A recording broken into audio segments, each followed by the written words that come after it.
Puji Tuhan, saya sampaikan selamat sore dan salam sejahtera dalam Tuhan kita Yesus Kristus. Haleluya.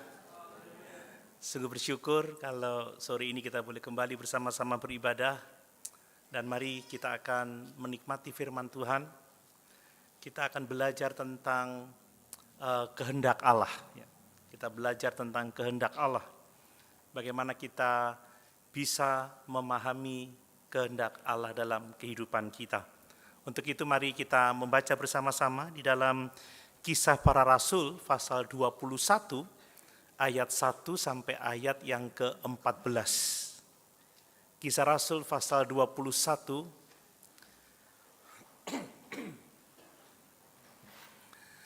ayat 1 sampai ayat yang ke-14. Saya membaca untuk kita semua demikian firman Tuhan. Sesudah perpisahan yang berat itu, bertolaklah kami dan langsung berlayar menuju Kos. Keesokan harinya sampailah kami di Rodos, dan dari situ kami ke Patara. Di Patara kami mendapat kapal yang hendak menyeberang ke Fenisia. Kami naik kapal itu lalu bertolak. Kemudian tampak Siprus di sebelah kiri, tetapi kami melewatinya dan menuju ke Syria. Akhirnya tibalah kami di Tirus, sebab muatan kapal harus dibongkar di situ, di kota itu. Di situ kami mengunjungi murid-murid dan tinggal di situ 7 hari lamanya. Oleh bisikan Roh, murid-murid itu menasihati Paulus supaya ia jangan pergi ke Yerusalem. Tetapi setelah lewat waktunya, kami berangkat meneruskan perjalanan kami. Murid-murid semua dengan istri dan anak-anak mereka mengantar kami sampai keluar kota. Dan di tepi pantai kami berlutut dan berdoa. Sesudah minta diri kami naik kapal dan mereka pulang ke rumah. Dari Tirus kami tiba di Ptolemais dan di situ berakhirlah pelayaran kami. Kami memberi salam kepada saudara-saudara dan tinggal 1 hari di antara mereka. Pada keesokan harinya kami berangkat dari situ dan tiba di Kaisarea. Kami masuk ke rumah Filipus, pemberita Injil itu, yaitu satu dari ke-7 orang yang dipilih di Yerusalem, dan kami tinggal di rumahnya. Filipus mempunyai 4 anak darah yang beroleh karunia untuk bernubuat. Setelah beberapa hari kami tinggal di situ, datanglah dari Yudea seorang nabi bernama Agabus. Ia datang pada kami lalu mengambil ikat pinggang Paulus, sambil mengikat kaki dan tangannya sendiri ia berkata, "Demikianlah kata Roh Kudus.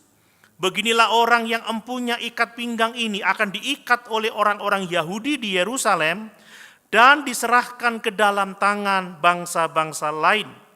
Mendengar itu kami bersama-sama dengan murid-murid di tempat itu meminta supaya Paulus jangan pergi ke Yerusalem. Tetapi Paulus menjawab, "Mengapa kamu menangis dan dengan jalan demikian mau menghancurkan hatiku? Sebab aku ini rela bukan saja untuk diikat, tetapi juga untuk mati di Yerusalem oleh karena nama Tuhan Yesus." Karena ia tidak mau menerima nasihat kami menyerah dan berkata, "Jadilah kehendak Tuhan." Haleluya. Berbicara tentang kehendak Allah, maka seringkali menjadi pergumulan bagi setiap orang percaya itu untuk memahami kehendak Allah.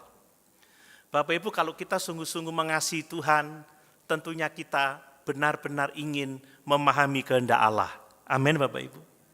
Kita ingin hidup sesuai dengan kehendak Allah, karena hanya dengan demikian kita dapat menyenangkan Tuhan dalam kehidupan kita.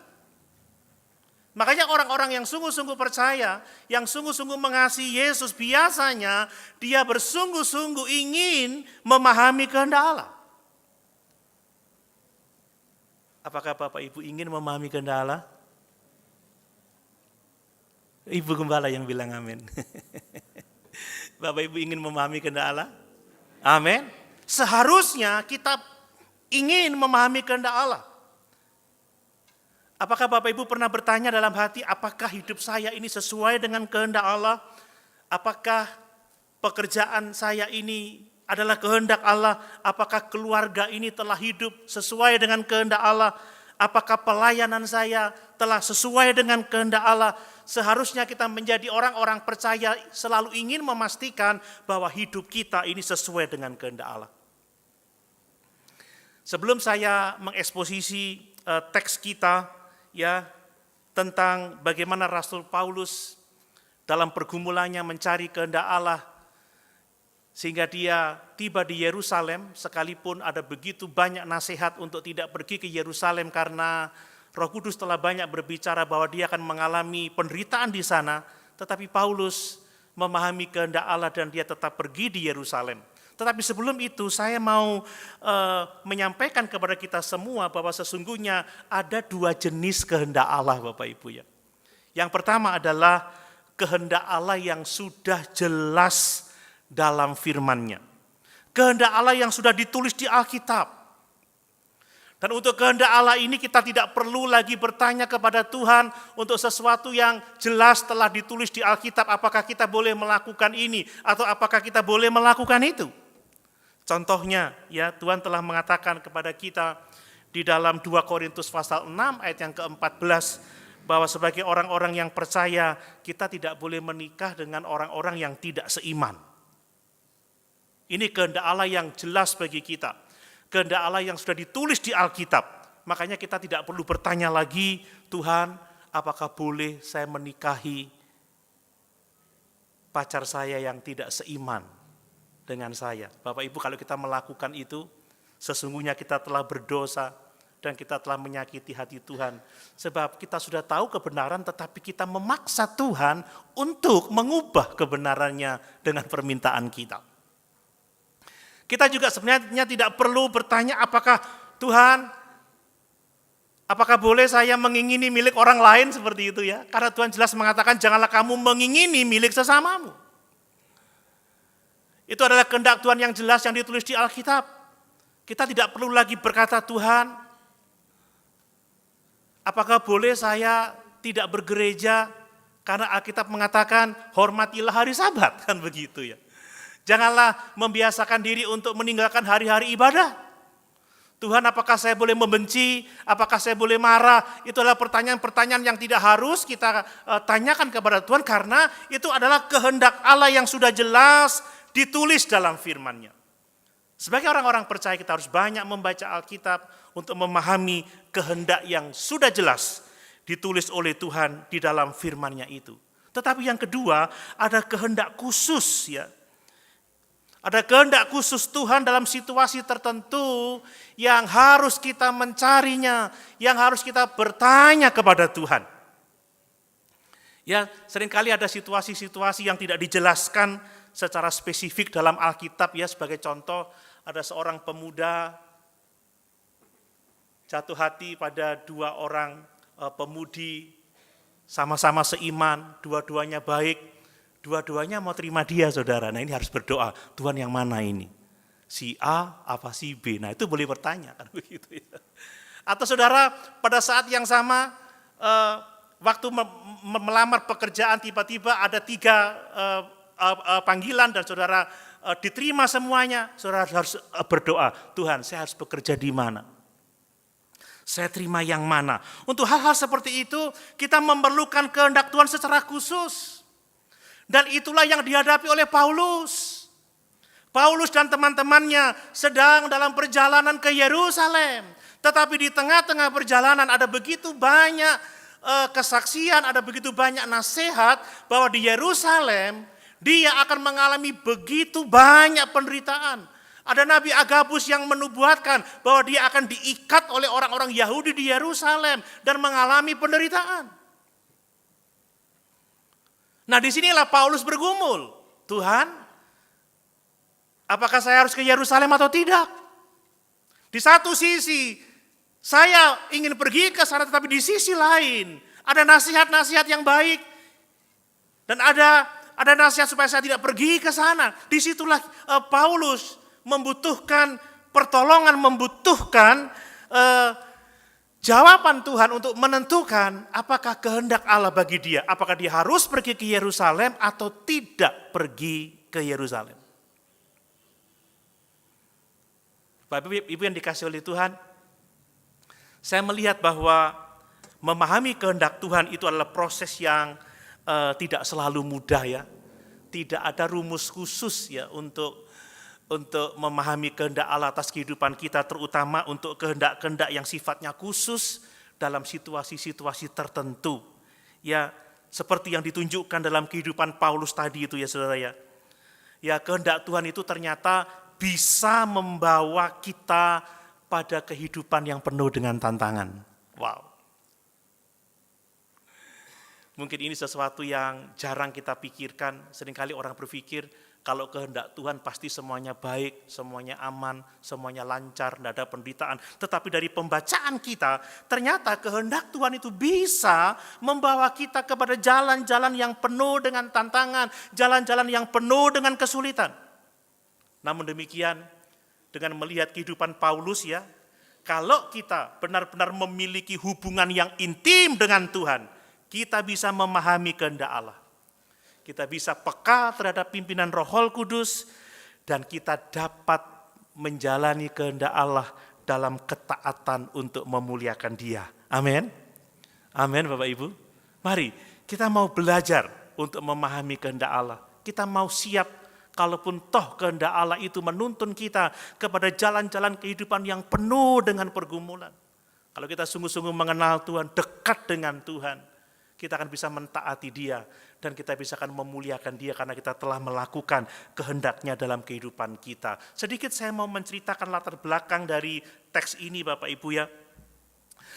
Jadi Kisah Para Rasul pasal 12 ayat 1 sampai 14 ini menceritakan bagaimana Paulus akan pergi ke Yerusalem.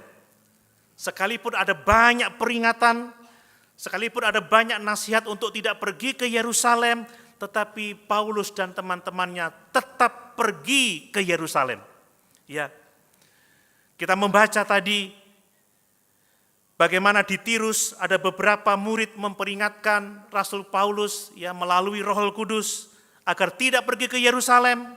Namun Paulus dia tetap bertekad pergi ke Yerusalem. Kemudian di Kaisarea, ya kita membaca bagaimana seorang nabi yang bernama Agabus, dia datang dan memberikan nubuat dengan mengikat dirinya dengan ikat pinggang Paulus. Dan dia berkata bahwa orang yang memiliki ikat pinggang ini akan diikat oleh orang-orang Yahudi di Yerusalem dan mengalami banyak penderitaan. Bahkan orang-orang yang bersama-sama dengan Paulus setelah mendengar nubuatan itu, termasuk Lukas yang menulis Kisah Para Rasul ini, mencoba menasihati Paulus, atau boleh saya katakan membujuk Paulus, supaya Paulus tidak pergi ke Yerusalem. Namun Paulus menjawab dengan penuh keyakinan, dia tahu kehendak Tuhan, dia memahami kehendak Tuhan. Ya, dia berkata, aku bukan hanya rela diikat, aku bukan hanya rela menderita di Yerusalem, tetapi aku juga rela mati demi nama Tuhan kita Yesus Kristus. Luar biasa, orang yang mengerti kehendak Tuhan, dia siap melakukan apa saja yang Tuhan kehendaki. Amin. Sekalipun jalan-jalan hidupnya akan mengalami banyak pergumulan. Bapak Ibu melihat dari keteguhan hati Paulus ini, akhirnya mereka menyerah. Mereka berkata apa? Jadilah kehendak Tuhan. Dari sini kita belajar bahwa Paulus adalah satu pribadi yang mengerti kehendak Tuhan, yang dapat memahami kehendak Tuhan. Dan karena dia jelas mengerti kehendak Tuhan, dia siap mengikuti kehendaknya sekalipun kehendak Tuhan itu menuntun dia pada jalan-jalan yang penuh dengan pergumulan, pada jalan-jalan hidup yang penuh dengan kesulitan, yang akhirnya menuntun kepada kematian martirnya untuk Tuhan dan Juru Selamatnya Yesus Kristus. Bapak Ibu, ini bicara tentang pengabdian total kepada Tuhan. Apakah Bapak Ibu mau mengabdi kepada Tuhan? Mau melayani Tuhan? Ya, Mari, ini adalah teladan yang sangat luar biasa untuk kita bisa mengabdi secara total kepada Tuhan. Pahami kehendaknya, ikuti kehendaknya, meskipun kehendak Tuhan itu berarti menghadapi kesulitan. Meskipun kehendak Tuhan itu berarti menghadapi yang namanya pergumulan. Mari, saya akan menyampaikan beberapa poin kebenaran yang sangat penting dari memahami kehendak Tuhan ini. Yang pertama, perhatikan Bapak Ibu, bahwa kehendak Tuhan itu tidak seperti yang dipikirkan oleh banyak orang ya. Ternyata kehendak Tuhan itu tidak selalu membebaskan kita dari yang namanya penderitaan. Ternyata kehendak Tuhan itu tidak selalu membebaskan kita dari yang namanya kesulitan, dari yang namanya pergumulan. Bapak Ibu, kalau benar seperti ini, apakah Bapak Ibu ingin tahu kehendak Tuhan? Kita ini maunya yang enak-enak saja ya. Kita ini kepinginnya, wah pokoknya kalau semua lancar, baik itu kehendak Tuhan. Tetapi realitanya tidak seperti itu. Coba perhatikan bagaimana Paulus tahu bahwa ia akan menghadapi penderitaan di Yerusalem. Sudah ada banyak yang memperingatkan, jangan ke sana, bahaya. Mungkin orang lain mengatakan itu tidak bijaksana, itu bukan kehendak Tuhan. Tetapi Paulus mengenal kehendak Tuhan secara pribadi. Dan Paulus tidak terkejut terhadap apa yang dikatakan oleh teman-temannya bahwa akan ada penderitaan di sana. Dan Paulus tahu bahwa penderitaan itu adalah bagian dari panggilan dan kehendak Tuhan. Apakah Bapak Ibu ingat ketika pertobatan Rasul Paulus? Apa yang dikatakan oleh Tuhan Yesus? Aku menetapkan engkau untuk menjadi rasul bagi bangsa-bangsa lain. Aku akan menunjukkan kepada kamu betapa banyaknya penderitaan yang harus kamu terima demi namaku. Jadi bagi Paulus itu bukan sesuatu yang mengejutkan Bapak Ibu. Dia tahu persis bahwa penderitaan itu adalah bagian dari panggilan Allah. Penderitaan itu adalah bagian dari kehendak Tuhan dalam hidupnya. Kalau Bapak Ibu membaca di dalam 2 Korintus pasal 11 ayat 23 sampai 27, Paulus merinci berbagai macam penderitaan yang dia alami sebagai rasul. Ia didera, ia dilempari dengan batu, ia diancam dengan kematian, dia mengalami karam kapal, dia seringkali kelaparan, dia seringkali kedinginan. Tapi Paulus tidak pernah menyerah. Paulus tidak pernah goyang imannya Bapak Ibu. Justru dia memahami bahwa semua penderitaan itu, semua pergumulan itu adalah bagian dari panggilan Allah, bagian dari kehendak Tuhan yang diterima dengan ucapan syukur. Supaya melalui penderitaannya nama Tuhan dipermuliakan. Supaya melalui penderitaannya Injil diberitakan. Supaya melalui penderitaannya ada jiwa-jiwa dijangkau, ada jiwa-jiwa dimenangkan untuk hormat dan kemuliaan bagi nama Tuhan. Sekali lagi ternyata kehendak Allah tidak selalu membebaskan kita dari yang namanya penderitaan. Coba kita baca Filipi pasal 1 ayat 29. Filipi pasal 1 ayat 29. Bapak Ibu jangan syok dengan kebenaran ini ya. Ini kebenaran yang sangat indah. Filipi 1 ayat 29. Sebab kepada kamu dikaruniakan bukan saja untuk percaya kepada Kristus, melainkan juga untuk menderita untuk Dia. Bapak Ibu mau percaya Yesus? Mau menderita untuk Dia? Amin. Nah kalau gitu jangan kita terkejut, jangan kita kaget. Seperti Paulus, mari kita memahami bahwa kita ini telah dikaruniakan bukan saja untuk percaya tetapi untuk menderita bagi Kristus. Makanya kalau ada penderitaan kita harus mengakui itu sebagai bagian dari panggilan Allah, bagian dari rencana Allah untuk kehidupan kita. Ya. Coba kita lihat kata Tuhan Yesus dalam Yohanes pasal 16 ayat 33. Yohanes pasal 16 ayat 33.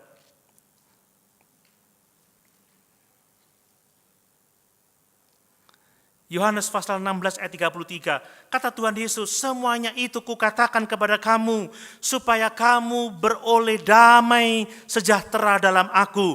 Dalam dunia ini, kamu menderita penganiayaan, tetapi kuatkanlah hatimu, aku telah mengalahkan dunia. Amin.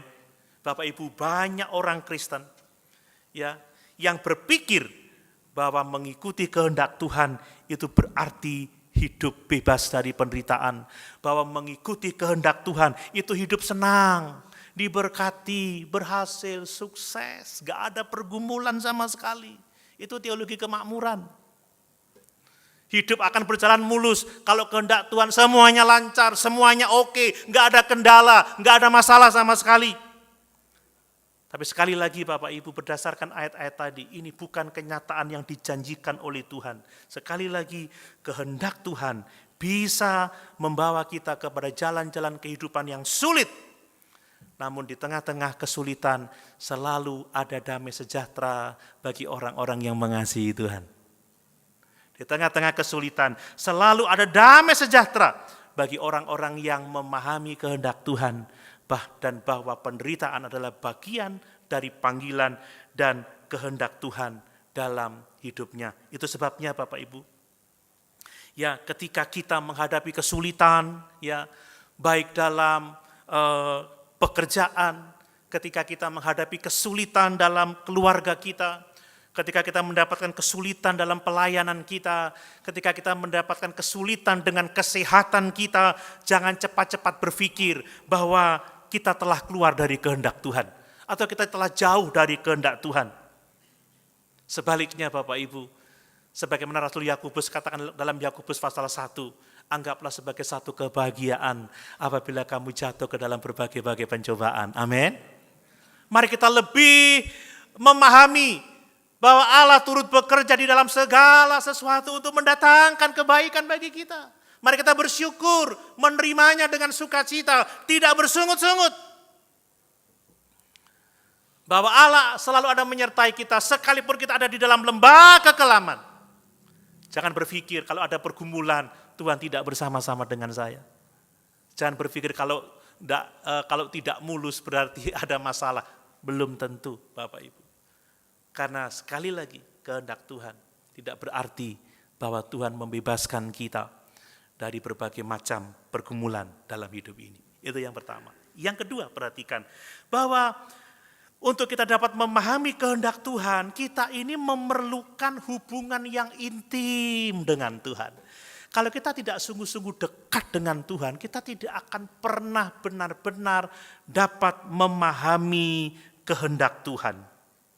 Ya, kita lihat bagaimana sikap Paulus Bapak Ibu ya. Setelah dia menerima peringatan dari murid-muridnya di Tirus, ya, dia tetap bertekad untuk melanjutkan perjalanannya ke Yerusalem. Mungkin murid-muridnya berkata, Bapak Rasul, di sini saja, tidak usah ke Yerusalem, ada bahaya.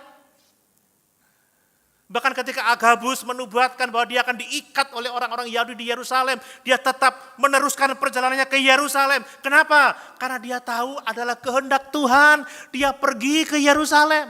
Adalah kehendak Tuhan dia mengalami penderitaan di sana. Adalah kehendak Tuhan supaya melalui penderitaannya, nama Tuhan dipermuliakan.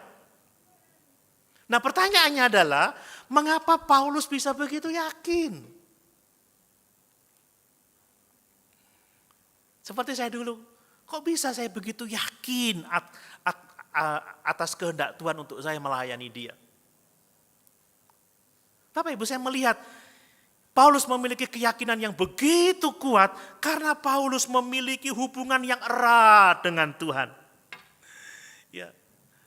Paulus dia hidup dalam pimpinan Roh Kudus sehingga dia dapat merasakan dan dia dapat mengenali kehendak Tuhan. Bahkan sekalipun kehendak itu membawanya kepada situasi yang sangat sulit. Sekali lagi, Saya mau mengatakan bahwa kita tidak bisa memahami kehendak Tuhan jika kita tidak hidup dalam hubungan yang dekat dengan Tuhan Yesus. Bapak Ibu tidak bisa mengandalkan orang lain, seperti contohnya Paulus, karena ternyata orang-orang lain tidak mengerti kehendak Tuhan atas Paulus. Mereka melarang, saudara ya, jangan pergi. Sekalipun Roh Kudus memberitahu kepada mereka bahwa Paulus itu akan mengalami penderitaan, tidak berarti bahwa Roh Kudus menginginkan Paulus tidak ke sana. Bisa berarti teman-temannya, murid-muridnya diberitahu Paulus akan menderita supaya mereka meneguhkan. Bapak Rasul tetap setia ya, tetap tabah ya, akan ada penderitaan ya, tapi Tuhan beserta dengan Bapak. Amin Bapak Ibu. Ya, kalau mereka tahu, kalau Agabus menubuatkan seperti itu tidak berarti bahwa Paulus tidak harus ke sana. Makanya kita butuh hubungan pribadi dengan Tuhan Bapak Ibu. Itu berarti bahwa saudara harus banyak berdoa. Haleluya. Itu berarti bahwa saudara harus banyak membaca firman Tuhan. Saudara harus mau mendengarkan firman Tuhan yang mengajarkan firman Allah. Kan begitu? Bukan hanya sekedar mencari kata-kata motivasi kan begitu ya. Kata-kata yang mengenakkan telinga, dorongan untuk sukses, untuk berhasil. Ayo kamu bisa, kamu berhasil.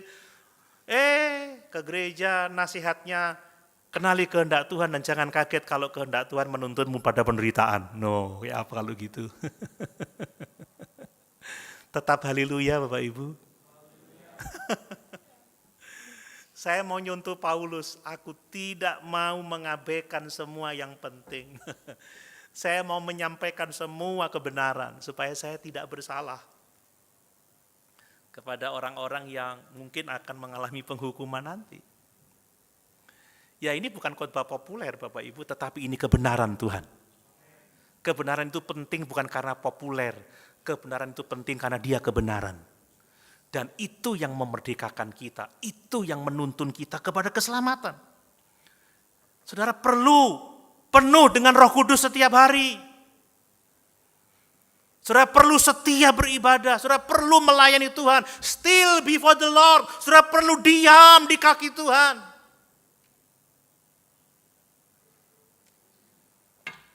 Ya, ku masuk ke hadirat-Mu, amin. Menyembah Tuhan, memuliakan Tuhan, diam, duduk di kaki Tuhan. Kata orang sate. Apa sate Bapak Ibu? Saat teduh. Kalau lagi saat teduh, ingat, ajak-ajak yang lain, keluarga saat teduh. Tapi kalau sate beneran saya boleh diajak juga.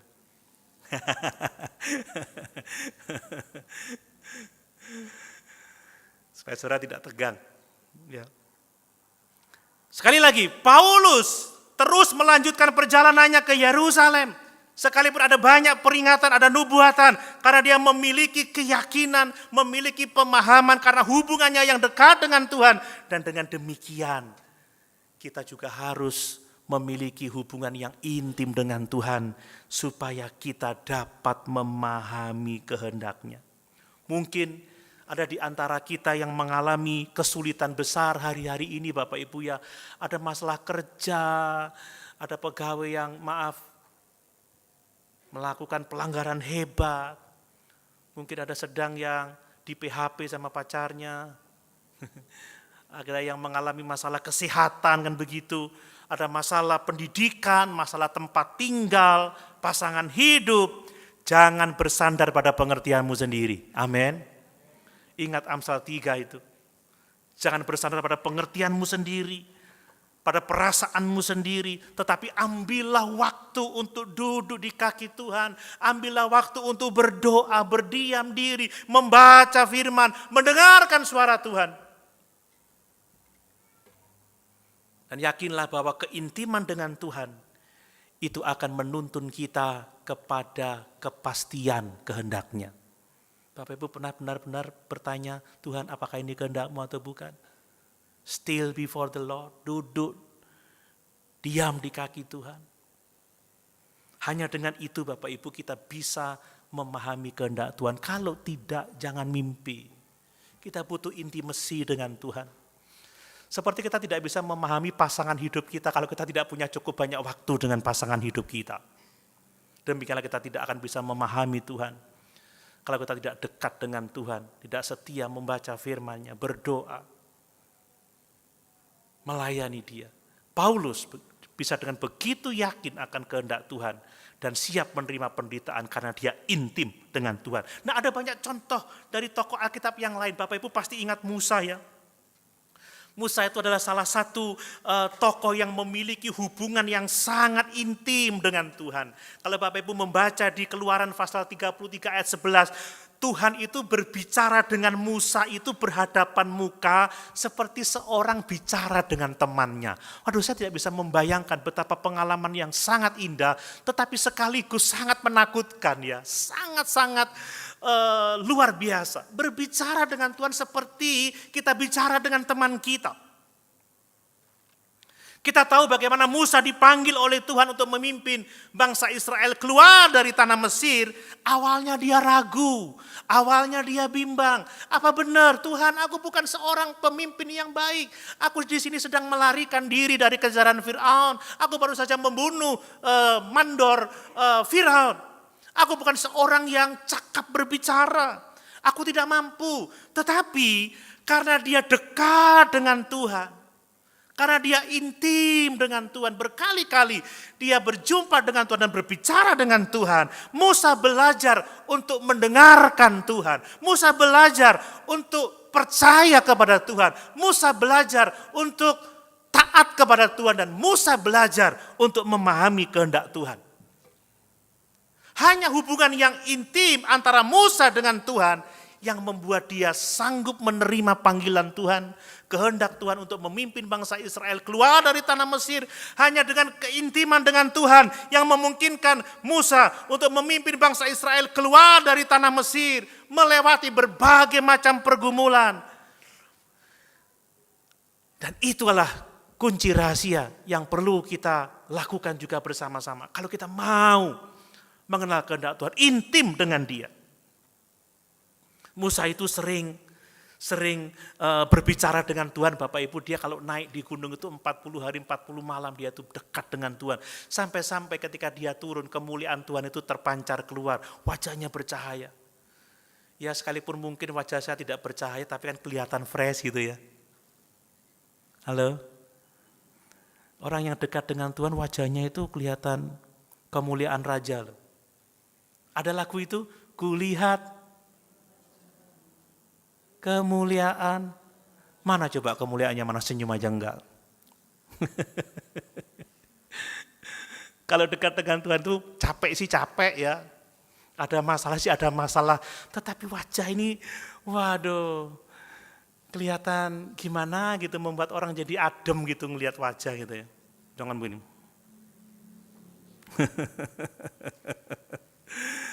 Haleluya Bapak Ibu. Mari seperti Paulus, seperti Musa. Jadi kalau saudara punya masalah yang harus diputuskan dengan bijak, cari kehendak Tuhan dengan intim. Abraham juga seperti itu. Bapak Ibu, Abraham itu adalah contoh lain seorang yang begitu intim dengan Tuhan. Sehingga karena keintimannya itu dia dapat memahami kehendak Allah dan taat pada kehendak Allah sekalipun kehendak Allah itu sangat tidak masuk di pikirannya, kan begitu ya. Kalau Bapak Ibu membaca Kejadian pasal 22 ayat 1 sampai 14, bagaimana Tuhan memerintahkan Abraham untuk mempersembahkan anaknya Ishak sebagai korban. Bayangkan ini. Mempersembahkan anaknya sebagai korban bakaran, menyembelih anaknya dan dibakar untuk Tuhan. Saya pikir ini perintah yang sangat sulit. Mempersembahkan anak loh ini Bapak Ibu, anak yang dinanti-nantikan, anak perjanjian. Tetapi karena hubungan yang intim dengan Tuhan, yang erat dengan Tuhan, Abraham tahu bahwa Tuhan dapat dipercaya. Abraham tahu bahwa Tuhan tidak salah memerintahkan itu. Sekalipun baginya itu tidak masuk akal. Dan akhirnya Abraham melanjutkan perjalanannya ke Gunung Moria untuk mempersembahkan Ishak. Dia berkata apa? Tuhan yang berkuasa itu akan membangkitkan anakku dari kematian. Dan sungguh benar Bapak Ibu, saat-saat dia sudah mengangkat pisaunya dan akan memotong anaknya, Allah berseru dan berkata, Abraham, jangan apa-apakan anak itu. Aku tahu hatimu, aku tahu engkau mengasihi aku. Dan Tuhan menyediakan anak domba untuk menjadi korban bakaran bagi Tuhan Allahnya. Amin. Bapak Ibu nggak akan benar-benar paham kehendak Tuhan kalau nggak intim dengan Tuhan. Ya kadang kita bingung apa ini ya, apa itu ya, karena kita kurang dekat. Kita bertanya ke sana, bertanya ke sini, ada nasihat begini bingung, ada nasihat begitu bingung. Tapi tidak dengan Paulus, tidak dengan Musa, tidak dengan Abraham, tidak dengan Daud, tidak dengan Elia, kan begitu ya. Tidak dengan para rasul, karena keintiman dengan Tuhan itu menolong kita untuk kita bisa memahami kehendak Tuhan. Kadang orang itu ya diminta pelayanan yang agak berat. Aduh, jangan saya tante, ini apalagi mau Natal ini. Sudah mikir tante ojo aku panitia Natal ya, kan begitu ya. Ada yang berpikir seperti itu? Halo? Ada yang mau jadi panitia Natal, boleh angkat tangan? Saudara tidak ngerti kehendak Tuhan ya. Bersada. Mau jadi panitia Natal? Mana yang mau? Masa tak kerjakan sendiri saudara? Enggak ya saudara, hanya enggak mau angkat tangan aja, tapi saya tahu saudara mau. Amin atau amin? Oh nah itu kan. Haleluya. Jangan sampai sudah ngomong, jangan saya enggak bisa. Saudara, kalau saudara kenal Tuhan, dipercaya Tuhan itu satu anugerah yang sangat besar. Amin.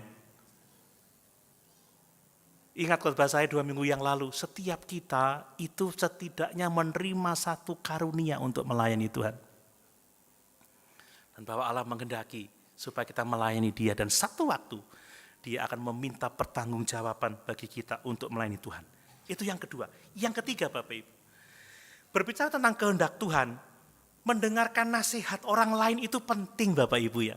Perlu kita mendengarkan banyak nasihat. Ya, tetapi pada akhirnya Bapak Ibu, saya mau mengatakan di sini, ya berdasarkan kisah Paulus ini, bahwa ketaatan kepada Tuhan itu jauh lebih penting. Ada banyak nasihat mungkin bisa kita dengar, tetapi kalau kita benar-benar dekat dengan Tuhan, intim dengan Tuhan, kita tahu persis apa kehendak Tuhan, maka kita boleh mendengar nasihat, tetapi pada akhirnya sekali lagi, ketaatan kepada Tuhan itu adalah lebih penting dari semua nasihat yang mungkin kita dengar. Murid-murid Paulus menasihati jangan pergi ke Yerusalem. Nabi Agabus mengatakan jangan pergi ke Yerusalem. Lukas yang menulis kisah para rasul jangan pergi ke Yerusalem. Tetapi Paulus setelah mendengar nasihat-nasihat itu, mendengar nubuatan-nubuatan itu, Paulus tetap berkeyakinan bahwa kehendak Tuhanlah supaya dia pergi ke Yerusalem, dan dia siap tidak hanya diikat, tidak hanya menderita, tetapi dia juga siap untuk mati demi nama Tuhan dan Juru Selamatnya Yesus Kristus itu. Bapak Ibu, dalam kehidupan ini Bapak Ibu ya, seringkali Tuhan itu menggunakan orang-orang yang saleh di sekitar kita untuk menasihati kita, itu sesuatu yang baik. Untuk memberikan peringatan kepada kita, tetapi pada akhirnya keputusan kita harus kita benar-benar yakin bahwa itu kehendak Tuhan. Kenapa saya mengatakan itu? Buktinya ini Bapak, kisah ini. Ya sekalipun mungkin ini bukan menjadi patokan untuk semua orang. Tapi sekali lagi, kita harus lebih mementingkan kehendak Tuhan atas kehidupan kita. Amin. Keputusan terakhir berada di tangan Paulus. Kalau Bapak Ibu membaca buku teologi, ada banyak perdebatan di sana. Ada yang mengatakan Paulus berbuat dosa karena Paulus tidak mendengarkan nasihat murid-muridnya sehingga dia mati dengan cara mengerikan. Paulus berbuat dosa karena dia tidak mendengarkan nubuatan Nabi Agabus, suara Roh Kudus. Paulus berdosa. Tetapi ada yang mengatakan tidak. Paulus tidak berbuat dosa karena Paulus tahu bahwa Sekalipun dia akan menderita, dia sudah menerima di awal panggilannya bahwa dia akan banyak menderita untuk Yesus, bahwa dia akan mati untuk Yesus. Dan saya sependapat dengan pendapat yang kedua, bahwa Paulus tahu persis kehendak Allah. Dan saya membaca panggilannya di Kisah Rasul pasal yang ke-9, bahwa penderitaan akan banyak dihadapi dan dia menerima itu. Dan dia memandang bahwa penderitaan adalah bagian dari panggilan Tuhan, bagian dari kehendak Tuhan dalam kehidupannya. Bapak Ibu, terkadang kita menerima nasihat dari keluarga, teman, atau bahkan orang saleh lainnya menyarankan kita untuk tidak melakukan ini, tidak melakukan itu, atau kita tidak menerima sesuatu yang sulit. Namun kalau kita tahu bahwa Tuhan benar-benar berkehendak kita pergi ke satu tempat atau mengerjakan sesuatu, dan itu kita yakin kehendak Tuhan, maka meskipun jalan itu penuh resiko, mari kita bertindak seperti Rasul Paulus. Kita mau membayar harga untuk Tuhan. Amin. Aku tidak hanya siap untuk diikat, aku tidak hanya siap untuk menderita, tetapi aku siap untuk mati demi nama Tuhan kita Yesus Kristus. Ada banyak contoh di Alkitab yang berbicara tentang itu. Bapak Ibu ingat Nuh ya, Nabi Nuh. Nuh itu adalah salah satu contoh yang jelas tentang pentingnya kita mendengarkan dan mentaati suara Tuhan atas nasihat atau pendapat yang lain. Sekalipun mungkin tidak secara eksplisit Bapak Ibu ya, Tuhan memerintahkan Nuh untuk membangun bahtera. Karena Allah akan membinasakan bumi dengan air bah. Pada waktu itu Nuh hidup di tengah-tengah generasi yang bengkok hatinya. Generasi yang sangat jahat. Pasti ketika Nuh mentaati Tuhan untuk membangun bahtera, orang akan menasihati dia. Tidak hanya mungkin orang-orang terdekatnya, tetapi teman-temannya, sahabat-sahabatnya.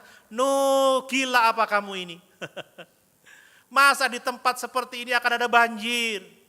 Ngawur, jangan sampai kamu itu hanya mendengarkan suara-suara yang tidak jelas. Jangan-jangan kamu hanya berhalusinasi, kamu hanya bermimpi. Tidak mungkin akan ada banjir selama ini tidak ada hujan. Kita jauh dari laut, kan begitu.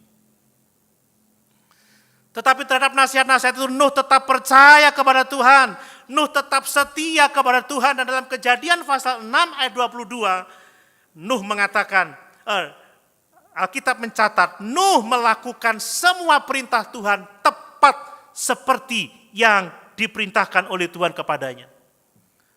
Penting bagi kita untuk melakukan kehendak Tuhan. Amin Bapak Ibu. Dan karena ketaatan Nuh selamat. Tidak hanya dirinya, tetapi istrinya juga. Ketiga anak laki-lakinya, Sem, Ham, dan Yafet. Dan juga ketiga menantunya.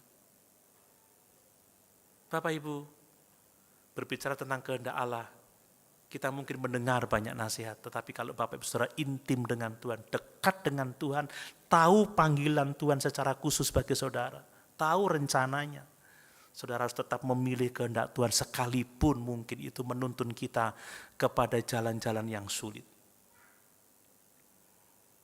Saya masih ingat waktu Bapak saya bilang, mau jadi apa? Jadi pendeta. Mau makan apa? Kuliah, kerja, menikah, kan begitu. Bangun keluarga, jadi sukses. Ketika saya bilang, tidak, saya yakin pada panggilan Tuhan, marah mereka.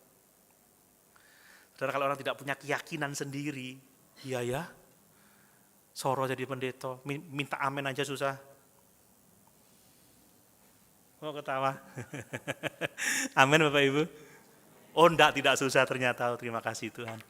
Ya, kalau mikir-mikir nasihat itu ngapain, kan begitu ya. Jadi keset kamu, kan begitu. Jadi hamba kamu. Tapi kalau kita punya keyakinan seperti Nuh, seperti Paulus, Bapak Ibu kita akan taat sekalipun jalan-jalannya mungkin sulit. Amin. Amin. Ketika Bapak Ibu berjalan dengan Tuhan, setiap kali saudara harus mengambil keputusan yang bijak. Mungkin ada banyak nasihat, tetapi kalau saudara yakin kehendak Tuhan, jangan goyah. Lakukan kehendak Tuhan. Amin. Bapak Ibu ingat Petrus, ketika Petrus dia menginjil bersama dengan teman-temannya, dia ditangkap di Kisah Rasul pasal yang kelima. Orang mengancam dia, jangan lagi memberitakan nama itu. Jangan lagi memberitakan Yesus. Tetapi dalam Kisah Rasul pasal 5 ayat yang ke-29, apa kata Petrus? Kita harus lebih taat kepada Allah daripada taat kepada manusia.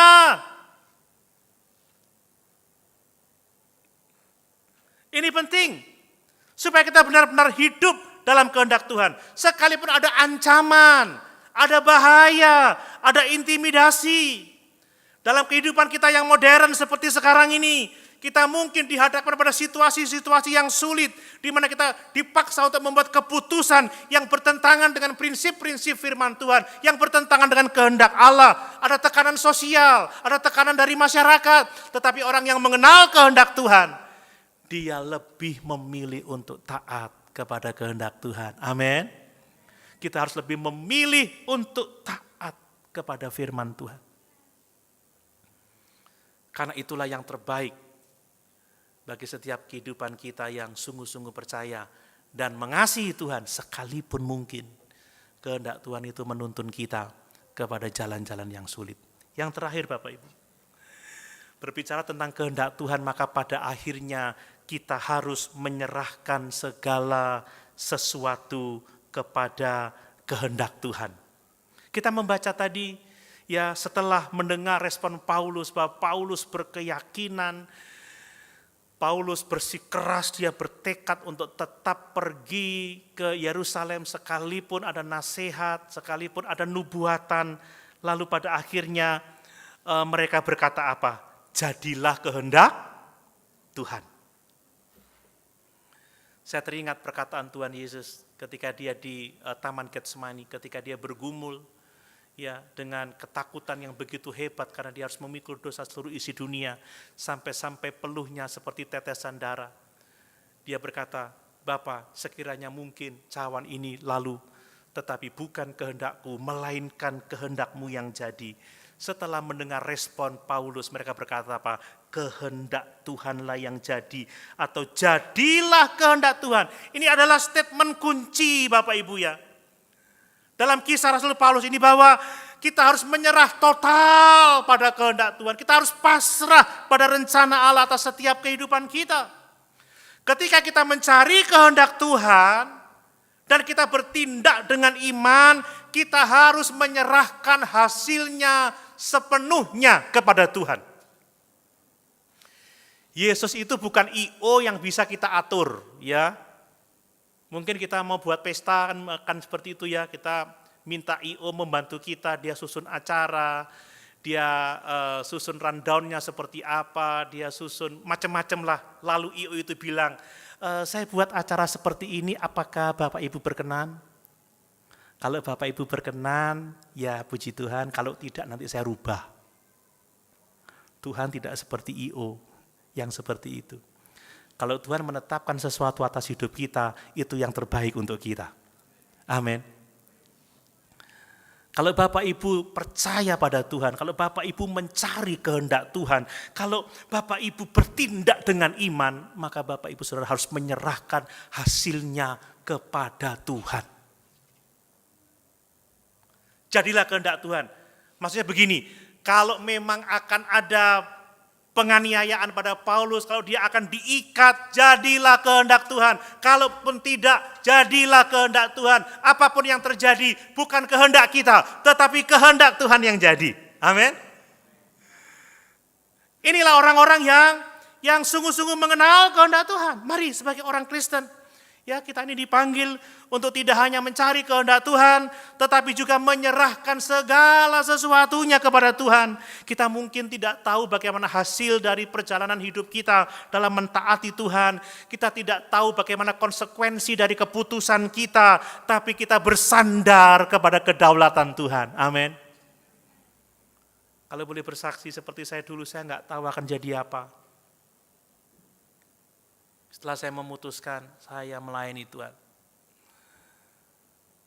Banyak nasihat, banyak yang mencegah, saya bilang, saya melayani Tuhan. Mau makan apa kamu? Tuhan yang pelihara saya tidak tahu akan seperti apa. Saya menyerahkan seluruh hasilnya kepada Tuhan. Karena Dia yang berdaulat, karena Dia yang menetapkan langkah-langkah hidup orang-orang yang dikasihinya. Amin. Jadi Bapak Ibu, ketika Bapak Ibu sudah mengambil keputusan yang sesuai dengan kehendak Tuhan, entah itu dalam pekerjaan, entah itu dalam keluarga, ataukah dalam pelayanan, Bapak Ibu Saudara harus percaya bahwa Tuhan akan bekerja melalui keputusan itu. Bahwa sekalipun kita tidak dapat melihat hasilnya segera, kita harus percaya bahwa Tuhan sedang bekerja, bahwa Tuhan akan memberikan yang terbaik bagi setiap orang yang sungguh-sungguh melayani Tuhan. Amin. Mari Bapak Ibu, kita mau belajar untuk memahami kehendak Tuhan dengan sungguh-sungguh melalui intimasi dengan Dia. Banyak doa, banyak baca firman, lebih rajin beribadah, setialah melayani Tuhan. Ya, setialah di dalam persekutuan dengan Tuhan. Mari kita meminta Tuhan menyatakan kehendak-Nya atas setiap kehidupan kita masing-masing dan menguatkan kita untuk kita dapat mentaati kehendak-Nya meskipun jalan-jalannya itu penuh dengan tantangan. Kiranya Tuhan memberkati kita semua. Mari sama-sama kita berdiri.